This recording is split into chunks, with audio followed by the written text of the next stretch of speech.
Hello बच्चों, a very good morning to all of you. बच्चों, आज की क्लास में हम पढ़ने वाले हैं लॉज ऑफ केमिकल कॉम्बिनेशन के बारे में। तो स्टूडेंट, जब हम बात करते हैं लॉज ऑफ केमिकल कॉम्बिनेशन की, देन बहुत ज़्यादा लोगों को क्यूरियोसिटी होती है कि होता क्या है। तो सबसे पहले बच्चों ये जानिए, these are laws of chemical combination, not a single law but a lots of laws. There are ढेर सारे लॉ होते हैं जिनको हम यहाँ पर पढ़ेंगे।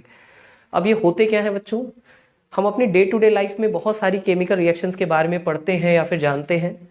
ठीक है, तो उन सभी केमिकल रिएक्शन के होने में या उनके कंडक्ट होने में जो भी लॉज होते हैं, जो उनको गवर्न करते हैं, जिनको फॉलो करते हैं, उन सभी सेट ऑफ लॉज को हम लॉज ऑफ केमिकल कॉम्बिनेशन के अंडर में रखते हैं। तो ये कोई सिंगल लॉ ना होकर सेट ऑफ लॉज है, ढेर सारे लॉज हैं। ठीक है बच्चों, जैसे आप लॉज ऑफ मोशन को पढ़ते हैं कि जब भी कोई बॉडी मोशन करती है तो 3 डिफरेंट लॉज होते हैं जो उनको कंट्रोल करते हैं, उनको गवर्न करते हैं, बिल्कुल वैसे ही आइए जानते हैं क्या होते हैं ये। तो इसमें सबसे पहला लॉ हम पढ़ेंगे बच्चों, it is called law of conservation of mass, जिसको एंटोनी लैवोशियर ने 1774 में प्रपोज किया था। दूसरा पढ़ेंगे हम laws of definite proportion propose by Joseph Proust. तीसरा है law of multiple proportion propose by Dalton in 1806। उसके आगे हम पढ़ेंगे Gay Lussac law of combining gas volume proposed in 1808। उसके बाद हम पढ़ेंगे law of reciprocal proportion propose by Richter in 1794। और सबसे लास्ट में हम पढ़ेंगे अवोगाड्रोस लॉ। ठीक है बच्चों, तो इन सभी लॉस को हम वन बाय वन एक एक करके और डिटेल में पढ़ेंगे। तो आप सभी बच्चों का स्वागत है हमारे यूट्यूब चैनल क्यूरोसिटी ई क्लासेस में। ठीक है, मेरा नाम है आकाश कुमार कुशवाहा और चलिए स्टार्ट करते हैं बच्चों। ठीक है, तो जब हम बात करते हैं बच्चों लॉज ऑफ केमिकल कॉम्बिनेशन की, तो सबसे पहला सबसे इंपॉर्टेंट लॉ जो है वो है law of conservation of mass. इसको प्रपोज करने वाले साइंटिस्ट का नाम एंटोनी लॉरेंट डी लैवोशियर था, जिन्हें फादर ऑफ मॉडर्न केमिस्ट्री भी कहा जाता है। ठीक है, तो बहुत बड़ा कंट्रीब्यूशन था ये साइंस में। आइए जानते हैं क्या था ये। इस लॉ में कहा जाता है, इन एनी फिजिकल और chemical change mass can neither be created nor be destroyed. इसको अदर लैंग्वेज में हम ये कह सकते हैं कि जब भी कोई केमिकल रिएक्शन होती है तो केमिकल रिएक्शन के ड्यूरेशन में मास का लॉस नहीं होता, या हम ये कहें कि टोटल मास जो रिएक्टेंट का होता है उससे बनने वाले प्रोडक्ट का मास भी एग्जैक्टली उतना ही होता है। ठीक है, तो यहां पर हम कह सकते हैं total mass of reactant will be equal to total mass of product after reaction. Reaction होने से पहले टोटल मास, रिएक्शन होने के बाद टोटल मास, दोनों बराबर होंगे। क्लियर बच्चों, तो बहुत ही एंशिएंट एग्जांपल है कि लॉग है और कुछ बर्न किया जा रहा है, ठीक है, जिससे बनती है एसेस और स्मोक। तो ये इनका टोटल मास और इनका टोटल मास क्या होगा, बराबर होगा। अगर आप देखें तो 30 + 1 31 होता है, 28 और 3 भी क्या होता है, 31 होता है। क्लियर है, तो हम सिंपली बोल सकते हैं। आइए थोड़ा अच्छे एग्जाम्पल के साथ इस चीज को समझते हैं। मान लीजिए हमारे सामने एक केमिकल रिएक्शन है जिसमें मीथेन है, दिस इज कॉल्ड मीथेन, और ये डाई ऑक्सीजन से रिएक्ट कर रही है। ठीक है, यहां पर मीथेन का जो मोलर मास होता है वो होता है 16 ग्राम, और ऑक्सीजन का होता है 16 इंटू 4, मतलब यहां पर कितनी ऑक्सीजन प्रेजेंट है, 64 ग्राम। अगर हम इन दोनों को जोड़ें तो 16 + 64 कितना हो जाएगा, it will B 80 gram. Clear है, तो ये हमारे एरो के इस साइड है, मतलब ये हमारे क्या है, ये हमारे हैं रिएक्टेंट। ठीक है, रिएक्शन होने के बाद ये कन्वर्ट होते हैं कार्बन डाइऑक्साइड में और वाटर में। कार्बन डाइऑक्साइड का जो बेटा मोलर मास होता है इट इज, ठीक है, टोटल आप जोड़ेंगे तो आएगा ये 44 ग्राम।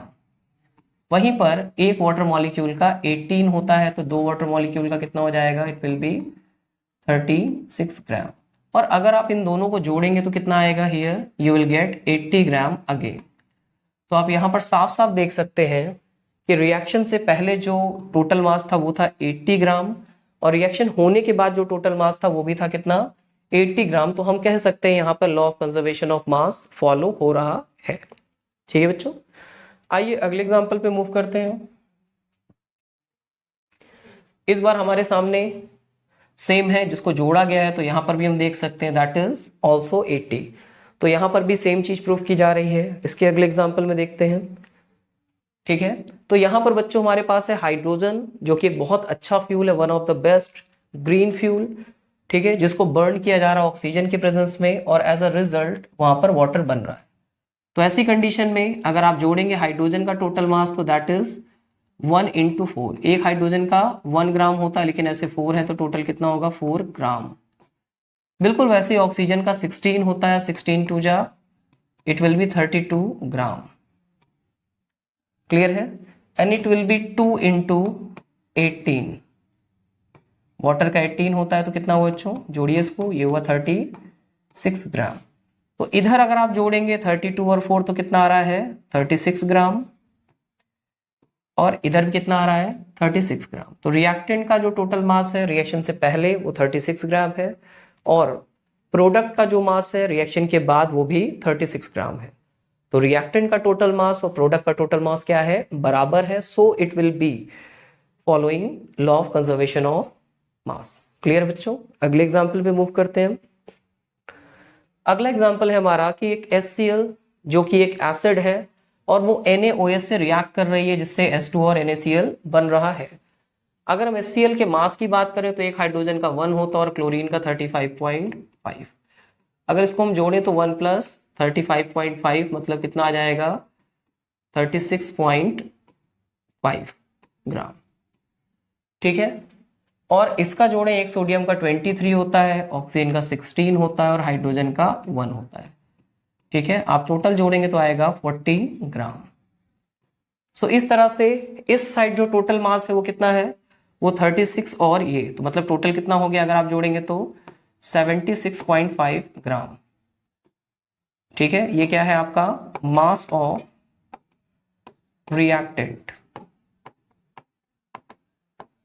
ठीक, बिल्कुल वैसे ही जब हम इधर आते हैं तो ये H2O है जिसका मॉलिक्यूलर मास होता है 18 ग्राम या मोलर मास होता है 18 ग्राम, और NaCl का होता है Na का 23 और क्लोरीन का 35.5। सो इट विल बी 58.5 ग्राम। इन दोनों को आप जोड़ेंगे तो जोड़ने पे आएगा 76.5 ग्राम। सो आप देख रहे हैं कि रिएक्टेंट का टोटल मास और प्रोडक्ट का टोटल मास क्या है, बराबर है। मतलब रिएक्शन से पहले टोटल मास और रिएक्शन के बाद टोटल मास दोनों क्या है, वो एक बराबर है। क्लियर है बच्चों? आइए और एग्जांपल देखते हैं। अब हमारे सामने एक बहुत अच्छा सा क्वेश्चन है जिसमें दिया गया है कि 10 gram of calcium carbonate on heating give 4.4 gram of carbon dioxide and x gram of calcium oxide. Apply law of conservation of mass. Calculate the mass of CaO. और CaO का मास कैलकुलेट करके आपको बताना है। तो सबसे पहले इस स्टेटमेंट को पढ़िए और पढ़ के एक केमिकल रिएक्शन को लिखिए। ठीक है, स्टेटमेंट को आइए पढ़ते हैं। क्या है 10 ग्राम ऑफ कैल्शियम कार्बोनेट, तो कैल्शियम कार्बोनेट हम लिखेंगे कितना है 10 ग्राम। ऑन हीटिंग गिव्स, हीटिंग मतलब अब प्रोडक्ट बन रहा है, हीट कर दिया, डेल्टा मतलब हीट किया। 4.4 ग्राम ऑफ कार्बन डाइऑक्साइड, ये देता है 4.4 ग्राम ऑफ कार्बन डाइऑक्साइड। ठीक, and x gram of CaO, calcium oxide भी देता है, कितना ग्राम है x gram. Apply law of conservation of mass and calculate the mass of CaO। ठीक है, तो अगर हम law of conservation of mass को यहां पर अप्लाई करते हैं तो total mass of reactant and total mass of product क्या होना चाहिए, वो बराबर होना चाहिए। ठीक है, तो यहां पर हम क्या लिख सकते हैं, total mass of reactant is equal to total mass of product.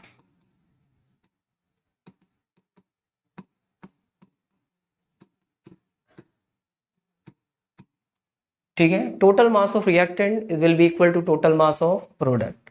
अब टोटल मास ऑफ रिएक्टेंट कितना है बच्चों, क्वेश्चन में देखिए तो है 10 gram. Total mass of product, product एक ये है और दूसरा ये, मतलब 4.4 ग्राम और प्लस x ग्राम। तो यहां पर अगर आप निकालेंगे तो x की वैल्यू क्या आएगी, it will B 10 minus 4.4 4 and that is 5.6 ग्राम। ठीक है, तो मास ऑफ क्विकलाइम या calcium oxide, mass of CaO will be 5.6 ग्राम। ठीक, और बच्चों इस CaO का जो नाम है वो क्विक लाइम भी है, ध्यान रखिएगा, it is also called quick lime. ठीक है, तो CaO का दूसरा नाम क्या होता है? Calcium oxide. तो केमिकल नेम है इसका, जनरल नेम जो है, कॉमन नेम जो। हेलो बच्चों, अब बात करते हैं हम लोग अगले लॉ की, that is law of definite proportion. It was proposed by a renowned scientist named Joseph Proust. इन्होंने इसको प्रपोज किया था। नाउ लेट्स नो कि था क्या ये। ठीक है, according to law of definite proportion और लॉ ऑफ कांस्टेंट प्रोपोर्शन, ठीक, इसको लॉ ऑफ कांस्टेंट प्रोपोर्शन भी कहते हैं। According to this law the chemical compound always contains the same element combined together in fix proportion by mass. तो ये law कहता है कि जो भी आपके केमिकल कंपाउंड होते हैं वो सेम टाइप के एलिमेंट से मिलकर बने होते हैं, पहली चीज, और उन एलिमेंट के जो मासेस होते हैं उनका रेशियो हमेशा उस कंपाउंड में फिक्स होता है, चाहे आप उसे जिस सोर्स से ऑब्टेन करें। ठीक है, सोर्स से कोई मतलब नहीं बच्चों। ठीक है, उसे हम कहीं से भी ऑब्टेन करें वो रेशियो वही होगा। क्लियर हो रही बात? तो मास का जो रेशियो होता है वो हमेशा क्या होता है उस कंपाउंड में? कांस्टेंट होता है। आइए इसको कुछ एग्जाम्पल के थ्रू समझते हैं। जैसे कि यहां पर हमारे पास क्या है? कार्बन और ऑक्सीजन। ठीक है, यहां पर क्या है? This is oxygen. तो कार्बन और ऑक्सीजन जब कंबाइन करते हैं तो पहला कंपाउंड क्या बन सकता है? CO। अगर वो कंपाउंड है कार्बन मोनोऑक्साइड, ठीक है, तो कार्बन का बच्चों एटॉमिक मास होता है 12 ग्राम या मोलर मास होता है 12 ग्राम, और इसका कितना होता है? 16 ग्राम। तो इस 12:16, so the ratio will be 4 3 जा एंड 4 4 जा, 3:4। इसका रेशियो हमेशा 3:4 होता है। क्लियर है यहां तक? अगर कार्बन और ऑक्सीजन मिलकर कार्बन डाइऑक्साइड बनाते हैं तो बने हुए कंपाउंड का नाम क्या होगा बच्चों? Carbon dioxide. इसमें एक कार्बन है दैट इज 12 ग्राम और दैट इज 2 ऑक्सीजन, 2 इंटू 16 ग्राम। तो ये बच्चों हो जाएगा आपका 12:32। क्लियर हो रहा है? और ये आपका कट के कितना आएगा? ये आएगा आपका 3:8। जब आप रेशियो निकालेंगे तो रेशियो क्या आएगा? 3:8। तो अगर आपके सामने कंपाउंड दिया है कार्बन मोनोऑक्साइड, तो कार्बन और ऑक्सीजन के मासेस का जो रेशियो होगा वो 3:4 होगा, और कार्बन डाइऑक्साइड में उनके मासेस का रेशियो 3:8 होगा। क्लियर है यहां तक? सो दिस इज हाउ ये लॉ वर्क करता है। मान लीजिए हमें दिया गया कंपाउंड होता वाटर, तो वाटर में एक हाइड्रोजन का मास होता है 1 ग्राम मोलर मास और इंटू 2, दो ऐसे एटम हैं, और ऑक्सीजन का कितना है? 16।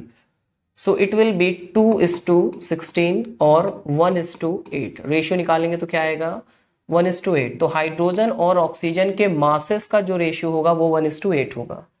हम किसी भी सोर्स से वाटर को लाते हैं, कहीं से भी वाटर को ऑब्टेन करते हैं, चाहे वो एक स्प्रिंग हो, चाहे वो एक पॉन्ड हो, चाहे वो एक टैप हो। क्लियर है बच्चों? चाहे रेन हो रही है उसका आप वाटर ले लीजिए, या फिर किसी केमिकल रिएक्शन में प्रोड्यूस वाटर को आप ले लीजिए। आप उनमें जब भी निकालेंगे हाइड्रोजन और ऑक्सीजन के मासेस का रेशियो, इट मस्ट बी 1:8। बिल्कुल उसी तरह से अगर हम बात करते हैं अमोनिया की, जिसका कि फॉर्मूला होता है NH3। ये दो एलिमेंट नाइट्रोजन और हाइड्रोजन से मिलकर बना है। इसमें नाइट्रोजन का जो मास है वो है 14 ग्राम और हाइड्रोजन का मास है 3 ग्राम। तो इनके बीच जो रेशियो आएगा वो कितना आएगा? 14:3। क्लियर है? हाइड्रोजन के एक एटम का मास कितना होता है? 1 इंटू 3 दैट इज 3, और नाइट्रोजन के एक एटम का मास होता है 14, तो 14:3। ठीक है, तो नाइट्रोजन और हाइड्रोजन के मासेस का जो रेशियो आएगा वो होगा 14:3 and it will be a fix ratio. Clear बच्चों? तो किसी भी कंपाउंड की हम बात करेंगे, किसी भी केस में हम बात करेंगे, उस पर्टिकुलर कंपाउंड में जो भी एलिमेंट उसमें कंसिस्ट करते हैं, उसको बनाते हैं, उनके मासेस के बीच एक रेशियो होगा और वो फिक्स होगा। That is the statement of law of definite proportion. Clear हो रही बात बच्चों? अब हम लोग बात करते हैं, थोड़ा आगे बढ़ते हैं इस चीज पर, कुछ और एग्जाम्पल के थ्रू इस बात को समझते हैं। मान लीजिए किसी कंटेनर में, ठीक है, 3 ग्राम हाइड्रोजन गैस रखी गई है और 20 ग्राम नाइट्रोजन गैस रखी गई है। ठीक है, 3 ग्राम हाइड्रोजन और 20 ग्राम क्या है, नाइट्रोजन गैस रखी गई है, और फिर इसके बीच केमिकल रिएक्शन करा के NH3 बना ली गई है। ठीक है, कंपाउंड जो बना है वो क्या है, अमोनिया। तो हमसे ये पूछा जा रहा है कि इसका मास कितना होगा, ये बताओ, और रिमेनिंग गैस जो बचेगी वो कितनी होगी। ठीक है, रिमेनिंग गैस, कौन सी गैस बचेगी या पूरा कंबाइन होगा। ठीक है, तो अभी थोड़ी देर पहले हम लोगों ने NH3 के बारे में लिखा। ठीक है, हमें लॉ ऑफ कांस्टेंट प्रोपोर्शन से ये पता चलता है कि जब भी अमोनिया होगी, जब भी प्रोड्यूस होगी, तो उसमें से इसका मास कितना होगा, 14 ग्राम होगा, और इसका कितना होगा, 3 ग्राम होगा। ये आपस में कंबाइन करेंगे जिससे कि 17 ग्राम अमोनिया बनेगी। क्लियर है यहाँ तक। किस रेशियो में कंबाइन करेंगे, 14:3 के रेशियो में। अब क्वेश्चन ये उठता है कि मान लो ये 14 ग्राम ना हो तो क्या होगा, या ये 3 ग्राम ना हो तो क्या होगा। तो बच्चों सेम एग्जैक्ट वैल्यू हो ऐसा जरूरी नहीं है, लेकिन रेशियो कांस्टेंट होगा, रेशियो फॉलो होगा। ठीक है, ध्यान दीजिए। अब ये तो डेटा हमें कहां से मिल रहा है, लॉ ऑफ कांस्टेंट प्रोपोर्शन से। अब बात करते हैं क्वेश्चन की कि क्वेश्चन में क्या दिया हुआ है। क्वेश्चन में हमारे सामने रखी गई है 20 ग्राम नाइट्रोजन और 3 ग्राम हाइड्रोजन। तो हमको एक बात पता है कि इसका 3 ग्राम इसके 14 ग्राम से ही कंबाइन करेगा। ठीक है, तो हम कह सकते हैं कि यहां पर इसका 17 ग्राम इसके 3 ग्राम से क्या कर जाएगा, कंबाइन कर जाएगा, और ऐसी कंडीशन में सॉरी इसका 14 ग्राम इसके 3 ग्राम से कंबाइन कर जाएगा और 17 ग्राम NH3 प्रोड्यूस करेगा, अमोनिया प्रोड्यूस करेगा। क्लियर हो रही है बात। लेकिन एक बात है जो इंटरेस्टिंग है यहां याद रखने वाली, कि इसका पूरा 20 ग्राम कंबाइन नहीं किया है, तो इसका मतलब इसका 6 ग्राम जो है वो बचेगा। 6 ग्राम क्या है, लेफ्ट। ठीक है, तो इस तरह से हम क्या कर सकते हैं, लॉ ऑफ कांस्टेंट प्रोपोर्शन को यूज कर सकते हैं। तो हमारा आंसर क्या होगा, अगर इसको प्रॉपर मैनर में हम करें तो हम क्या लिख सकते हैं, हम लिख सकते हैं 3 ग्राम हाइड्रोजन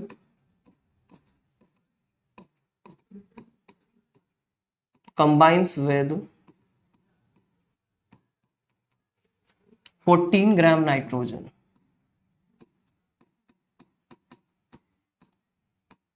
ठीक है, सो 3 ग्राम प्लस 14 ग्राम मतलब कि कितना, 17 ग्राम NH3 ammonia will be produced.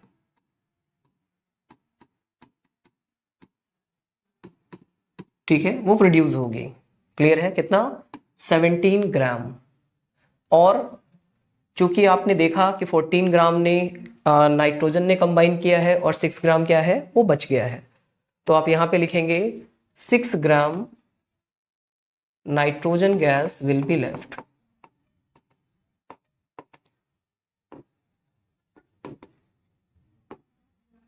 Will be left. ठीक है, तो 6 ग्राम जो नाइट्रोजन गैस होगी वो क्या हो जाएगी, वो बच जाएगी, वो लेफ्ट हो जाएगी। सो इस तरह से बच्चों इस चीज को हम अप्लाई कर सकते हैं। आइए हाइड्रोजन और ऑक्सीजन की रिएक्शन करा के वाटर बनाते हैं और सेम प्रॉब्लम में समझते हैं कि कैसे इसको हम अप्लाई कर सकते हैं। ठीक, तो बच्चों चलो मान लेते हैं कि हमारे पास एक बड़ा सा कंटेनर है जिसमें हमने 10 ग्राम हाइड्रोजन गैस को लिया है और 100 ग्राम ऑक्सीजन गैस को लिया है और दोनों के बीच रिएक्शन करा दी है। हम सभी को पता है कि रिएक्शन में क्या बनेगा, इससे बनेगा वाटर। लेकिन हमसे पूछा जा रहा है कि what is the mass of water. ठीक है, तो सबसे पहला लॉ क्या कहता है कि दोनों रिएक्ट करेंगे। ठीक है, लेकिन क्या पूरा अमाउंट हाइड्रोजन का पूरा अमाउंट ऑक्सीजन का रिएक्ट कर जाएगा। तो इस चीज को समझना होगा बच्चों हमें कि किसका कितना मास रिएक्ट करेगा, और इस चीज को समझने में हमारी हेल्प करता है लॉ ऑफ कांस्टेंट प्रोपोर्शन। हम लिखते हैं जब H2O है तो H2O में इसका 1 × 2 मतलब 2 ग्राम इसके 16 ग्राम से कंबाइन करता है, मतलब इनके बीच मासेस का जो रेशियो है 1:8 का है, जिसमें 1 हाइड्रोजन को और 8 ऑक्सीजन को रिप्रेजेंट करता है। क्लियर है? ये तो लॉ ऑफ कांस्टेंट प्रोपोर्शन से पता चल गया है। अब क्वेश्चन ने क्या दे रखा है ये ध्यान दो, बड़ा आसान है। क्वेश्चन ने हमें दिया है कितना हाइड्रोजन, क्वेश्चन ने हमें दिया है 10 ग्राम हाइड्रोजन और 100 ग्राम ये। मैं आपको छोटी सी ट्रिक बताता हूं जिससे ये क्वेश्चन बड़ी आसानी से हो जाएगा। देखो बच्चों, इस 1 को या तो 10 में कन्वर्ट कर लो या तो इस 8 को 100 में कन्वर्ट कर लो, जो आसानी से कन्वर्ट हो जाए पहले वो काम करो और फिर चेक करो कि कितना अवेलेबल है क्या। तो देखो हम दोनों स्टेप करेंगे, बट पहले ये दिख रहा है, तो अगर हम ये कह रहे हैं कि 1 में हम 10 का मल्टीप्लाई कर रहे हैं तो कितना आ रहा है, 10 आ रहा है। तो 8 में भी आप 10 का मल्टीप्लाई करो, देखो कितना आ रहा है। ठीक है, 8 में भी आप 10 का मल्टीप्लाई करोगे तो आएगा 80। समझ में आ रहा है? फिर से मैं रिपीट कर रहा हूँ, 1 में मैंने 10 का मल्टीप्लाई किया तो 10 एग्जैक्ट मैच कर रहा है, तो मैंने उसी 10 का उठाया और 8 में मल्टीप्लाई कर दिया, कितना आया 80। इसका मतलब है कि हमारा 10 ग्राम हाइड्रोजन 80 ग्राम ऑक्सीजन से कंबाइन करेगा और कंबाइन करके 90 ग्राम वाटर बनाएगा। आ रही बात समझ में? अब क्वेश्चन ये उठ रहा है कि फिर बचा क्या, तो देखो 100 ग्राम ऑक्सीजन लिया गया था, 80 ग्राम में कंबाइन किया तो 20 ग्राम ऑक्सीजन बच जाएगा। क्लियर हो रही बात है यहां तक? तो बड़ी आसानी से आप ये क्वेश्चन को सॉल्व कर सकते हैं। आप जो ओरिजिनल रेशियो होता है जो लॉ ऑफ कांस्टेंट प्रोपोर्शन से आता है उसको लिखें, क्वेश्चन में जो दोनों के मासेस दिए हैं या मोल दिए हैं उसको यहां पर लिखें, और फिर आप इसे क्या करें, याद रखना मासेस ही रखना है, मोल ना रखें तो बेहतर है। और फिर आप इसे क्या करेंगे कि एक का मल्टीपल बनाएंगे, जिस नंबर से एक को मल्टीप्लाई करेंगे दूसरे को भी आप उसी से जस्ट मल्टीप्लाई करिए, और फिर देखिए अगर दोनों उसी के अंदर आ रहे हैं, एक एग्जैक्ट मैच करना चाहिए और एक उससे छोटा होना चाहिए या फिर एग्जैक्ट होना चाहिए। अगर ऐसा है तो सामने आप इन दोनों को ऐड करिए and here you get the product. आपको प्रोडक्ट मिल जाएगा और फिर आप इसके आगे क्वेश्चन को बड़ी आसानी से सॉल्व कर सकते हैं। ठीक है बच्चों?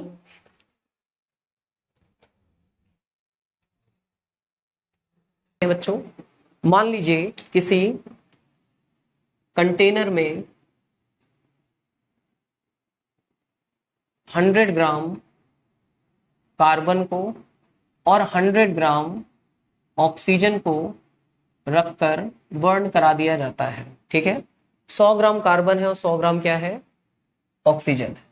तो ऐसी कंडीशन में आपसे ये पूछा जा रहा है कि कितने ग्राम कार्बन डाइऑक्साइड गैस बनेगी, CO2 गैस बनेगी, बट हाउ मेनी ग्राम, कितनी कार्बन डाइऑक्साइड गैस बनेगी। तो बच्चों यहां पर भी हम इस चीज को बड़ी आसानी से अप्लाई कर सकते हैं। कैसे अप्लाई करेंगे आइए जानते हैं। तो आप ध्यान दीजिए कि कार्बन डाइऑक्साइड में कार्बन और ऑक्सीजन के मासेस का रेशियो क्या होता है।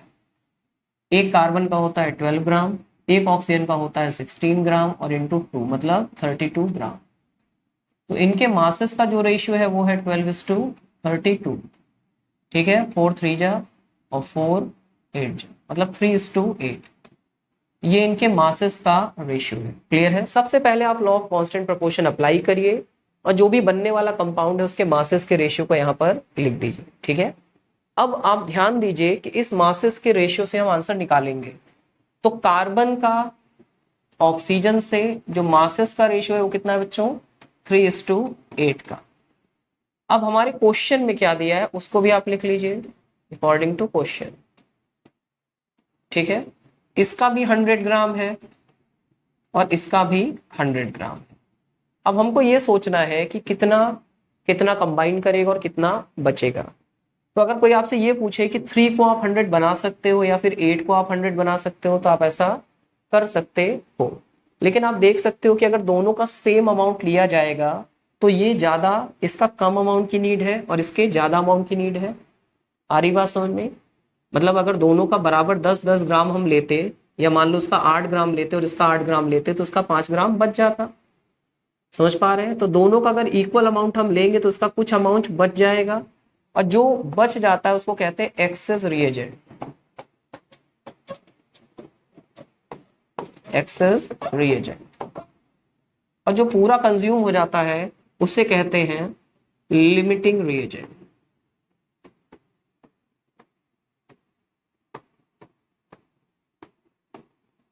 ठीक है, एक एक्सेस रिएजेंट होता है, दूसरा क्या होता है, लिमिटिंग रिएजेंट होता है। तो जब भी दोनों का अमाउंट बराबर हो, आप देख लें कि जो कम वाला है, ठीक है, उसका अमाउंट बच जाएगा, क्योंकि रेशियो में वो दे रहा है कि अगर इसका 8 ग्राम इसके 3 ग्राम से कंबाइन करेगा तो बात हो जाएगी। तो अगर दोनों के बराबर है तो पक्का है कि ये वाला बचेगा और ये वाला कंज्यूम होगा। तो किसी भी रिएक्शन में जो पूरा का पूरा कंज्यूम हो जाए उसे कहते हैं हम लिमिटिंग रिएजेंट। और रिएक्शन की डायरेक्शन या प्रोडक्ट की यील्ड वही तय करता है। अब हम इसे स्टेटमेंट बना के सॉल्व करेंगे, और स्टेटमेंट हमेशा बनता है किसके हिसाब से, लिमिटिंग रिएजेंट के हिसाब से। ठीक है बच्चों, अगली क्लास में हम बात करेंगे कैसे लिमिटिंग रिएजेंट का डिटर्मिनेशन किया जाता है। अभी हम सॉल्व करते हैं। ठीक है, तो यहाँ पर आपको क्या चेक करना होता है, जब भी सेम अमाउंट हो, आप बहुत आसान है चेक करना, किस रेशियो में दे रखे हैं। आप देखेंगे कि अगर दोनों के बराबर अमाउंट, मतलब मान लो 8 ग्राम ये और 8 ग्राम मैं आपको ये दे दूं, तो आप सिंपली कह सकते हो कि ये पूरा कंज्यूम हो जाएगा और ये 5 ग्राम बच जाएगा। इस एंगल से हम कह रहे हैं कि ये पूरा कंज्यूम होगा, और इसलिए हमने इसको लिमिटिंग रिएजेंट कहा। यही कॉन्सेप्ट लगाना है आपको, जो पूरा कंज्यूम हो जाए वो लिमिटिंग रिएजेंट है। अब हम स्टेटमेंट क्या लिखेंगे कि 100 ग्राम जो आपका, या सॉरी, जो आपका 8 ग्राम ऑक्सीजन होता है वो 3 ग्राम कार्बन से कंबाइन करता है। तो हम क्या लिखेंगे, पहला स्टेटमेंट,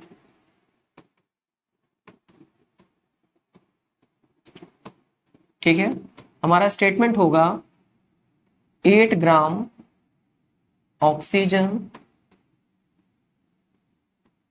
combines with या combined with 3 gram carbon. Clear है? तो सिंपली कहा जाए कि 8 ग्राम ऑक्सीजन को जरूरत पड़ती है 3 ग्राम कार्बन की, ताकि वो दोनों मिलके कार्बन डाइऑक्साइड बना सके। लेकिन हमारे क्वेश्चन में हमें 8 नहीं, हमें दिया गया है 100 ग्राम। ठीक है, तो अगर हम इसका अगला स्टेटमेंट लिखें कि 1 gram oxygen combines with, 1 gram oxygen कितने से कंबाइन करेगा, तो आपको यूनिटरी मेथड बताया गया होगा। ठीक है, यूनिटरी मेथड से लिखेंगे हम क्या, 3/8, ठीक है, ऑफ कार्बन। ठीक है, तो हमारा 1 ग्राम ऑक्सीजन कितने से कंबाइन करेगा, 3/8 ग्राम ऑफ कार्बन से कंबाइन करेगा। लेकिन हमारे पास 1 ग्राम ऑक्सीजन नहीं है, हमारे पास 100 ग्राम ऑक्सीजन है। तो यहां पर हमारा अगला स्टेटमेंट होगा 100 ग्राम ऑक्सीजन कंबाइंस विद, कितना हो जाएगा, 3/8 इंटू 100। ठीक है, इसको 4 2 जा, और ये 4 से जाएगा 25 टाइम, 325 मतलब 75/2, and that will be 37.5 gram. Clear है? 37.5 ग्राम जो है आपका है वो कंबाइन, वो आपका कार्बन कंबाइन करेगा, मतलब 100 ग्राम ऑक्सीजन से 37.5 ग्राम कार्बन जो है वो कंबाइन करेगा। क्लियर हो रही बात? तो ऐसी कंडीशन में आप बोल सकते हो कि हमारे 100 ग्राम कार्बन या 100 ग्राम कार्बन कंबाइन करता है कितने से, प्लस 37.5 ग्राम, मतलब पूरे से कंबाइन नहीं कर रहा है, इतने से कंबाइन कर रहा है ऑक्सीजन से। ठीक है, और कितना CO2 बनेगा, आप दोनों को जोड़ दीजिए, 137.5 gram carbon dioxide gas will be produce.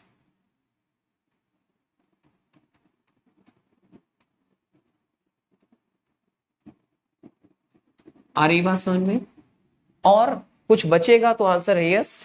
ये पूरा 100 ग्राम कंज्यूम हो रहा है, ये पूरा 100 ग्राम कंज्यूम हो रहा है। ठीक है, नहीं, ये 100 ग्राम नहीं हो रहा है। ये कितना कंज्यूम हो रहा है, 37.5 ग्राम। तो फिर कितना बचेगा, 62.5 ग्राम बचेगा। तो ऑक्सीजन पूरा कंज्यूम हो जा रहा है, कार्बन थोड़ा सा बच जा रहा है, और ऐसा इसलिए हो रहा है कि रेशियो 3:8 का है।